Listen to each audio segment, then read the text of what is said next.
I wasn't invited to the family cruise they planned for months, yet they expected me to babysit 4 kids while they went off to have fun. Big mistake. Hey, Reddit. So my family always treated me like their built-in babysitter instead of an actual human being. I finally got fed up, told them to handle their own mess, and walked away. But trust me, these people weren't finished. Before it all went downhill, let me start from the beginning. Name's Darren Hale. I'm 31, single, no kids, and I work as an interior designer. Most of my job is making other people's homes feel calm and functional, which is ironic considering my own family has the emotional organization of a garage sale. My parents, Carolyn and Thomas, are decent people but blind to anything inconvenient. My sister Jenna is 28, frazzled mom of a 3-year-old. My cousin Kelsey might as well have professional guilt tripper on her resume. And then there's my cousin Brooke, 32, exhausted mother of 4-year-old twins who always seem to just need one little favor. That's the lineup for the night. It was supposed to be a normal Sunday dinner, nothing dramatic. I walked into the house carrying a bag of groceries Mom asked me to pick up, and before I even got both shoes off, Jenna shoved Milo's sneaker into my hand. "Can you tie this?" she said, already walking away. No please, no explanation, just automatic assumption I'd do it. I tied it, handed the kid his shoe, and moved toward the kitchen, only to get intercepted by my mom waving the modem in the air. "Darren, the Wi-Fi's being slow. You're good with gadgets, fix it for me, okay?" I was literally still holding the grocery bag. "Can you let me put stuff down first?" "Oh, just a second," she said, already unplugging things like she knew what she was doing. I set the grocery bag on the counter, turned to head to the dining room. Dinner smelled good at least. Roast chicken, mashed potatoes, the usual comfort stuff. We all sat, traded the normal small talk. Jenna complained about work, Mom talked about some neighbor's dog, Dad gave his usual commentary about traffic. Kelsey joined on speakerphone because she wanted to say hi. I was cutting into my chicken when I remembered something important. "Oh, anyone have ideas for Aunt Marlene's retirement gift?" I asked. "I don't want to get her something bland." "Oh, we're doing a group gift on the cruise," Jenna said. Then she blinked hard, like she realized she messed up. The table went quiet. My fork stopped halfway. "What cruise?" I asked. Jenna's face tightened. The family cruise? For Aunt Marlene's retirement?" I looked at each of them, waiting for someone to jump in and say she was joking. Nobody did. Mom sighed. Dad looked down at his plate. Kelsey on the phone suddenly got busy with something in the background. "What cruise?" I repeated, calm but sharp enough to show I wasn't playing. Mom finally cleared her throat. "It's a trip we planned months ago. Just a little family vacation. Cruise first, then a few days in Hawaii." "And no one thought to tell me?" I asked. Jenna jumped in fast. "We didn't think you'd want to go. You're, you know, not really into big family stuff." "That's not an answer," I said. "Try again." Dad stepped in. "Son, we just figured it made sense. You don't have kids. The rest of them do." Mom nodded like this was logical. "Right. You have more time, and you can handle all the kids on your own. You're great with them. 4 kids, under 5, solo, while everyone else drank cocktails on a cruise." It took me a second to process how stupid all of that was. "So let me get this straight," I said. "You planned a whole vacation. For months. In the family group chat, I wasn't even in. And the reason no one thought to mention it to me is because you all decided I'd stay behind and babysit?" "Well, yeah," Jenna said. "It just made sense." I laughed once. No humor, just disbelief. "You planned my life and didn't bother to tell me. You people have lost your minds." Kelsey's voice crackled through the phone. "It wasn't personal, Darren." I cut her off without even looking at the speaker. "Shut your mouth, I'm not repeating myself." Mom gasped. Jenna stared at me like I'd thrown the chicken across the room. Dad just froze. I pushed my chair back and stood up. "I'm done here." Mom started reaching for my arm. "Darren, wait." "No," I said. "You all made decisions without me. Live with them." I grabbed my keys, walked out, and didn't look back once. Outside in the driveway, the air felt colder than usual. I got in my car, shut the door, and immediately dialed Zaid, my buddy. He picked up on the second ring. "Yo, what's up?" "My family planned a whole cruise and left me out because they needed a babysitter." There was a pause. "Come over," he added. "You hungry? I'll get shawarma.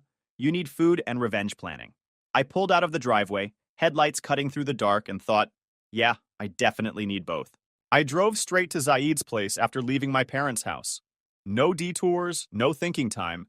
Just headlights, annoyance, and a tight grip on the steering wheel. Zaid lived 10 minutes away, and by the time I parked outside his apartment complex, he was already standing at the door holding 2 shawarma wraps with some fries on the side and 2 cans of Coke like peace offerings. "Bro," he said, handing me one.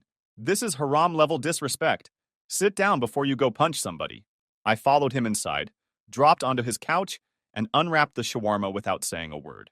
Zaid had known me long enough to let the silence settle for a minute before he pushed.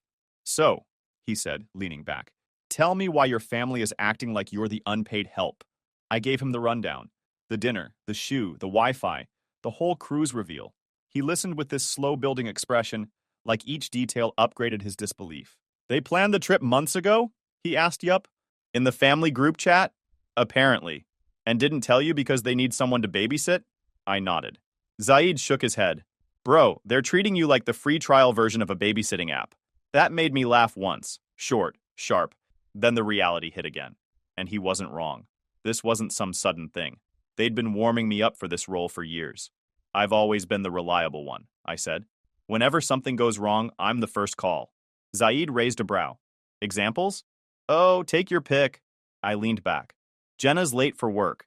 I pick up Milo. Kelsey forgets her kid's appointment. I step in. Brooke needs someone to watch the twins for just an hour. Turns into half a day. And every time I try to bring up my job schedule, they wave it off. Because you don't have a family, right?" "Exactly." I nodded. "They treat my job like it's flexible because it's not a corporate office. They act like interior design is something I squeeze in between babysitting shifts." Zaid scoffed. "Haram. Full-on haram. And the worst part?" I continued. "None of it bothered me before, because I thought helping them was normal. But tonight made it obvious. They don't see it as help. They see it as my responsibility." Zaid pointed at me with his shawarma. "That's because you've been letting them assign you things without consequences." Before I could answer, my phone buzzed on the coffee table Aunt Marlene. I answered immediately. "Darren," she said warmly. "Hi, sweetheart." "Hey, Aunt Em. What's up?" "Oh, nothing serious. I just wanted to thank you. Your mother told me you volunteered to watch the kids while we're all away. That's incredibly kind of you." "Volunteered?" My jaw twitched. Zaid looked at me, eyebrows up, already guessing what the issue was. "Oh, really?" I said. "She said that?" "Yes," she replied. "The others said it relieved so much stress knowing the children were taken care of. And since you're not joining us on the trip, it sounded like a perfect arrangement." There it was again. Perfect arrangement. Like my life was an empty space they could plug tasks into. I swallowed the irritation. "Yeah, we're still figuring everything out." "That's wonderful," she said. "You've always been dependable. I know I can trust you." She sounded proud, and that was the only reason I didn't unload the truth right then. "Talk soon, Aunt Em," I said gently before hanging up. The moment the call ended, Zaid leaned forward. "Let me guess. They lied to her." "Completely," I said. "Told her I volunteered." Zaid whistled. "Wow. They're not just entitled. They're creative about it too." I rubbed my face. "She really thinks I agreed to babysit so they could celebrate her. They used her to cover their tracks." I picked up my shawarma again, appetite gone for a second. "They didn't just forget to invite me, Z. They built the entire trip around the assumption I'd stay behind and watch 4 kids. They didn't even pause to ask if I could or wanted to, or if I had plans. Nothing." Zaid tapped the side of his head. "Because in their minds, you exist to fix their problems. They don't think you have a life." He wasn't wrong. The worst part is how normal they made it sound. As if the decision was obvious. Automatic. Zaid nudged me with his elbow. "So what now?" "I'm done letting them decide things for me," I said. "They made their plans. Now they can deal with the fallout." Zaid grinned. "Good. Finally. Darren Hale is free. Mashallah." I shook my head, but the corner of my mouth lifted. "They're not going to like this," I said. "Who cares?" Zaid replied. "Go do something for yourself for once. Let them parent their kids. You're not the father of the whole Hale bloodline." My family didn't just expect help, they expected ownership. That ended tonight. The next morning, I woke up on Zaid's couch to the sound of someone power walking through my phone notifications. When I grabbed it, the family group texts were stacked like a grocery list. They weren't asking. They were assuming. Again. The first message was from Jenna. "So we need to sort out drop-off times for the kids. I'll bring Milo around 8 a.m. the day we leave." I stared at the screen for all of 2 seconds and typed the only response I owed anyone. "I'm not babysitting. Handle your kids yourselves." Sent. No explanation, no sugarcoating. The silence lasted maybe 30 seconds before Jenna fired back like a malfunctioning firework. What are you talking about? You can't just back out now. Back out. I hadn't signed up in the first place. Another text popped up immediately. You're screwing me over. Then another. You're the only one without kids, Darren. You're literally the only option. Zaid, half awake, looked over my shoulder. Bro, she typed that with full chest. No shame. I wrote back, your choices aren't my consequences. Sent. Jenna stopped replying for a full minute, which meant she was probably typing a paragraph she'd delete, rewrite, delete again, and then send something worse. Before she got the chance, Brooke jumped in like she'd been waiting in the wings. Brooke, Darren, come on, this isn't fair. We're all counting on you. The twins are a handful, and you know that. She followed it with another. You always help. Why are you acting like this now? Acting like what? A grown man with boundaries? I replied, because I never agreed to anything. You all decided for me. That's done. Brooke responded almost instantly. You're being ridiculous and dramatic. And that was my limit, I sent. Talk to me like that again and you'll regret it. Zaid laughed so hard he nearly dropped his coffee. Bro, she wasn't ready for that one. Brooke stopped texting good. A few seconds later, the mom is typing. Bubble showed up. Here came the guilt campaign. Sweetheart, families rely on each other. We all help where we can. You stepping back now hurts everyone. It's not like you to be so cold. I shook my head at the screen. Cold? No, Cold was planning a full vacation and only mentioning it when they needed child coverage. I typed, relying requires asking. You assigned me a job, I don't take assignments. Zaid pointed at my phone. Facts. Straight facts. Mom tried again, sending a longer message. We didn't think we needed to formally ask. You always help. It just felt natural to assume. It's for your aunt's celebration, too. There it was, dragging Aunt Marlene in again. Using her name like a guilt coupon, I didn't reply. I let the message sit there and age badly. Before Mom could send another, a call came through. Aunt Marlene. Zaid raised his eyebrows. Ah, the Queen, I answered. Hey, Aunt M. Her voice was gentle but firm. Darren, I just spoke to your mother. She said you're refusing to help with the children. Is everything all right? This doesn't sound like you. I could hear disappointment in her tone, and it wasn't fair to her or to me. But telling her the truth right now would drag her into a mess before it was time. I wasn't giving my family an excuse to spin more lies. I'm fine, I said, just handling things my way. Well, if you're absolutely sure, she said softly. I just don't want tension in the family over this. There's no tension on my side, I said. They just need to adjust their expectations. She sighed. All right, sweetheart. I hope everything settles soon. We hung up. Back in the group chat, the messages had slowed down. Jenna finally reappeared. We can't find any other babysitter. You're literally ruining the entire trip for us. This is selfish. Selfish. That's what they called it when their human safety net suddenly walked away. I answered, find professional childcare. It's not my problem. Mom added one more guilt-soaked line. Darren, please don't do this. I locked my phone and put it face down. No, it was already the final answer. There was nothing left to discuss, and every text they sent only made my decision firmer. Zaid looked at me, nodding with approval. Good, stand your ground. They're only freaking out because they're losing their favorite crutch. He wasn't wrong. They wanted someone who never pushed back, someone who'd keep absorbing tasks so their lives stayed convenient. But that guy didn't exist anymore. Darren Hale wasn't the family's babysitter, helper, or backup plan. And starting today, they were going to learn that the hard way. 2 days after the explosion in the group chat, Zaid and I made our move. He walked into my apartment holding a duffel bag, sunglasses on, and a bag of snacks in his hand. Pack your stuff, he said. We're disappearing. Before you starve like burnt kebab. I blinked. You're coming too? Of course I am, he said, already throwing beef jerky and trail mix into my backpack. You think I'm letting you go off alone while your family tries to respawn at your door like NPCs? No way. That was enough for me. I grabbed clothes, toiletries, my laptop, and we were out the door in 15 minutes. We hit the road with no real plan except mountains. The cruise left in less than 24 hours. Perfect. They'd be freaking out at my doorstep while I was already halfway up a mountain. Zaid blasted music, made commentary on every horrible driver we passed, and treated the whole thing like a mini escape mission. The cabin we booked sat deeper into the mountains than I expected. The driveway was just gravel and trees, and the cabin itself looked like something out of a relaxation ad. Wood paneling, big windows, a porch overlooking a dense forest. Zaid did a slow whistle. Bro, this place is peace. Actual peace. Inside, everything smelled like cedar and quiet. A fireplace, comfy chairs, a small kitchen, and best of all, a hot tub on the deck. Call it now, Zaid said.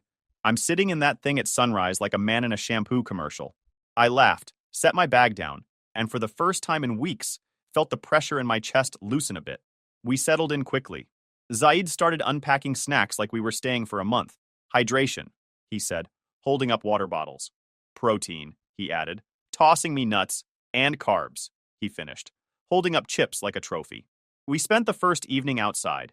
The air was crisp, and the forest made this low, constant sound, like the whole mountain was breathing. The fire pit crackled. A few stars peeked through the tree branches. This, Zaid said, stretching his legs out, is what you needed. Not those people throwing kids at you like dodgeballs. I stared into the fire for a moment. They really built their entire trip around me. Didn't even pretend to include me. Zaid shrugged. Because you never told them no before. You made their lives smooth, so they assumed you didn't have your own. He wasn't wrong. My whole life, they treated my time like it was community property, I said. If someone needed something, they'd call me before their own spouses or friends. Because you're the responsible one, Zaid replied, and they abused the privilege. He leaned back, staring up at the sky. You know my family, he said.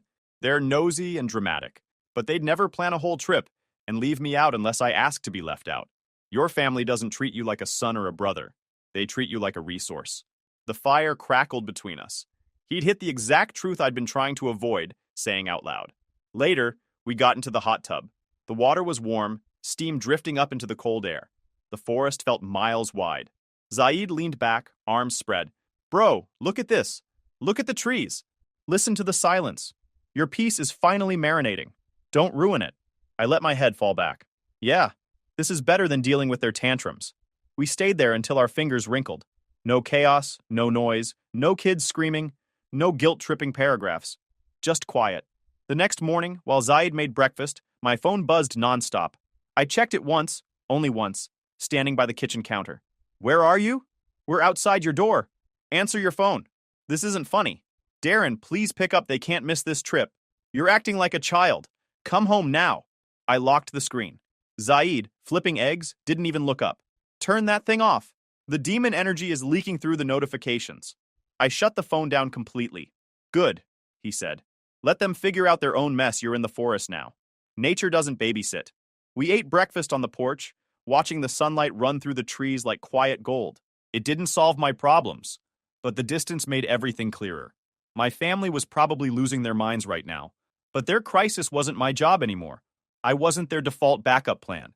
I was here, in the mountains, letting the world go quiet for once. And I didn't feel guilty, not even a little. We ended up staying the full week they were gone. When the cabin week wrapped up, Zaid and I packed our stuff, cleaned the place, and drove back down the mountain. The whole ride home, the air felt lighter. No buzzing phone, no guilt. Just music, road, and Zaid talking trash about every badly parked car we passed. I didn't turn my phone on until I was standing inside my apartment again. The second it powered up, the screen lit up like a malfunctioning Christmas tree.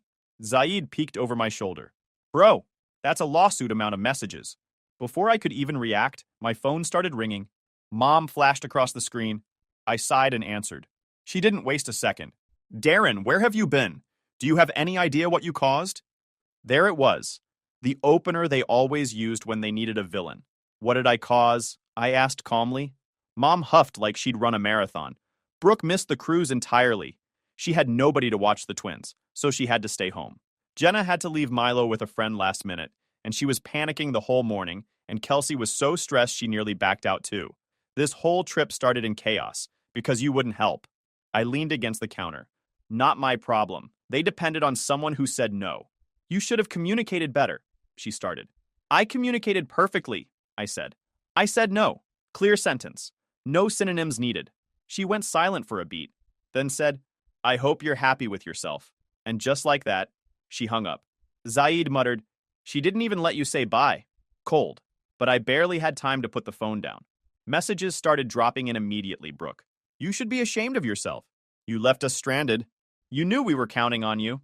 Then, this borders on child abandonment, Darren. I actually laughed at that.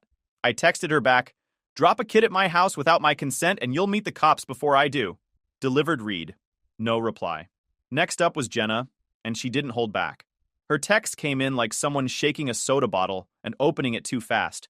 You ruined everything. You're selfish. You made me look irresponsible. Do you even care about Milo? You don't understand how hard being a parent is? Paragraph after paragraph, long enough to need scrolling. Zaid read over my shoulder again. She really typed an essay. She put her whole GPA into that. I didn't respond to any of it. Instead, I opened the big family group chat, the same one they'd used to plan the cruise without me. They only added me once they needed a punching bag. Apparently, everyone was in there. Mom, Dad, Jenna, Brooke, Kelsey, all typing, complaining, finger-pointing.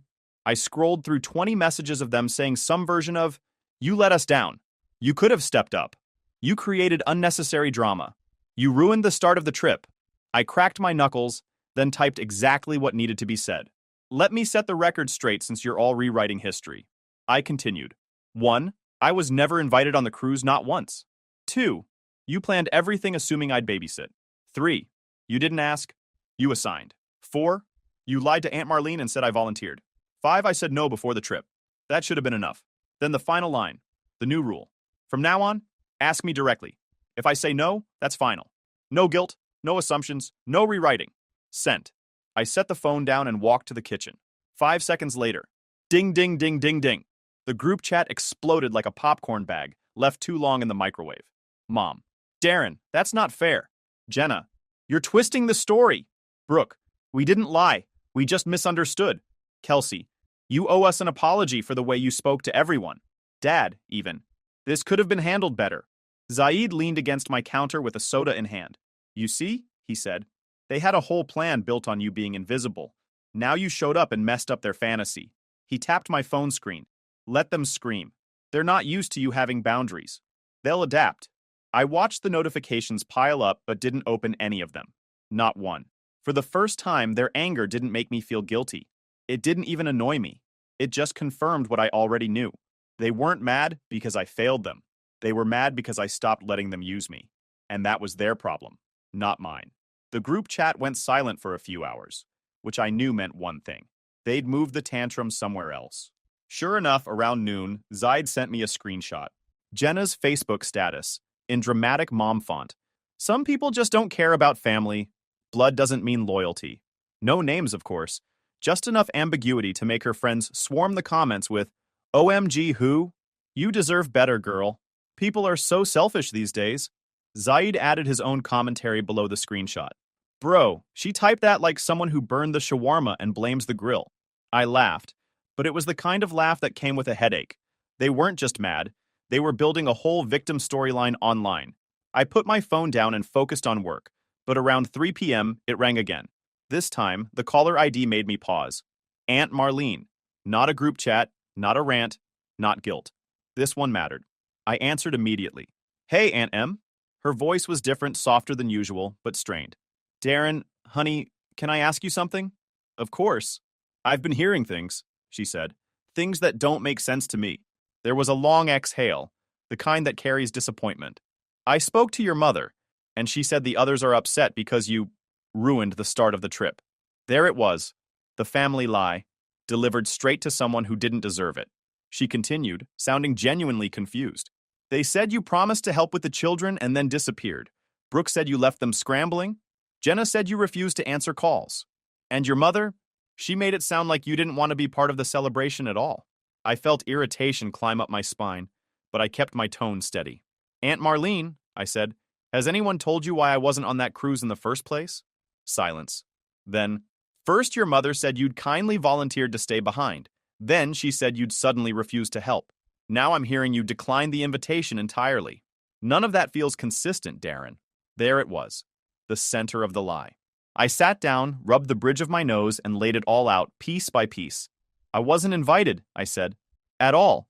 They planned everything in a family group chat I wasn't even in. I didn't know the trip existed until Jenna slipped up at Sunday dinner. She inhaled sharply. What? They never asked me if I wanted to go, I continued. They didn't ask if I was available. They didn't ask anything. That can't be right, she said, completely thrown. It gets worse. I kept going, still calm. They planned the entire trip assuming I'd stay home and babysit everyone's kids. No discussion, no permission, just decided. Oh my God, she whispered. When I said no, they panicked. They weren't upset because I backed out.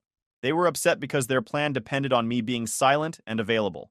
She stayed quiet, processing, so I added the last hit. And they told you I volunteered. They told you I refused to join the trip. None of that happened. They lied because they didn't want you to question them. For a moment, the phone stayed completely silent. Then Aunt Marlene spoke, voice steady but shaking with anger. Darren, I am so sorry you were put in that position. And I am even more sorry that they dragged my name into this. I had no idea. Not even a clue. I know, I said. That's why I didn't want to tell you until I was sure. Sweetheart, she said, you should never have been treated like this. Your family. They had no right. Another pause. Then her tone changed completely. Give me a minute. I need to make some calls. She hung up. I sat there for 5 seconds before Zaid, who had been eavesdropping from the kitchen doorway, walked over with a grin. Oh, she's about to unleash the ancient wrath. Mashallah. He wasn't kidding. 10 minutes later, my phone started buzzing like it was trying to break free from the table. Not messages. Not group chat spam. Calls. From Mom. From Jenna. From Brooke. From Kelsey. Back to back, frantic, panicked.